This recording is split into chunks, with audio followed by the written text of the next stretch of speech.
উদয়ের পথে মানবিক সামাজিক স্বেচ্ছাসেবী সংগঠনের রক্তযোদ্ধা আশিক এই মুহূর্তে ডোমকল হাসপাতালের ব্লাড ব্যাংকে এসে রক্তদান করলো এক মুমূর্ষ রোগীকে। রোগীর আত্মীয় আছে। আপনার নাম? আমার নাম সালাউদ্দিন মন্ডল। কোথায় বাড়ি?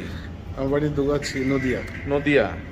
পেশেন্ট যে আছে কে হয় আপনার? বাড়ি হচ্ছে পেশেন্ট কে হয় আপনার? আমার শ্বশুর মশাই। আচ্ছা, এই যে রক্তদান করলো এবং যে রক্ত ম্যানেজ করে দিল আমাদের রক্তযোদ্ধা সাহেব বা রক্তদাতা, কোনো পয়সা নিয়েছে? না, আমাদের সঙ্গে এরকম কোনো কথা নেই।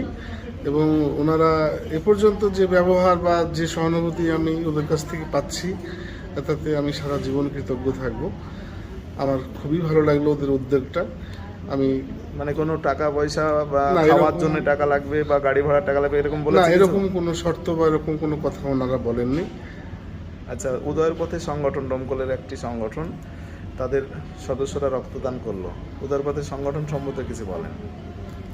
আমি দেখুন, এই সংগঠনটা সম্পর্কে আমার চেনা নেই, জানা নেই, তবে আজকে সর্বপ্রথম ওনাদের সঙ্গে আমার সাক্ষাৎ হলো। আচ্ছা, এই যে চেনা নেই জানা নেই বা এই যে রক্তদাতা রক্তদান করলো তাকেও আপনি চেনেন না? না। হ্যাঁ, কেমন লাগছে যে একজন অচেনা মানুষ আপনার আত্মীয়কে রক্তদান করে জীবন বাঁচানোর কাজে সহযোগিতা করলো? এটা একটা অস্বাভাবিক পাওয়া, এবং আমার মনে হয় মানুষের এটাই সব থেকে বড় ধর্ম।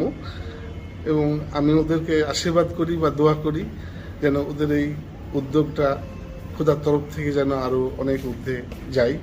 আমি আজকে যেমন বিপদগ্রস্ত, ওনারা যদি ঠিকঠাক ওনাদের সংস্থা যদি থেকে থাকে, তাহলে আমার মতো এরকম হাজারো বিপদগ্রস্ত মানুষের পাশে দাঁড়াবে, আমি এই কামনা করছি।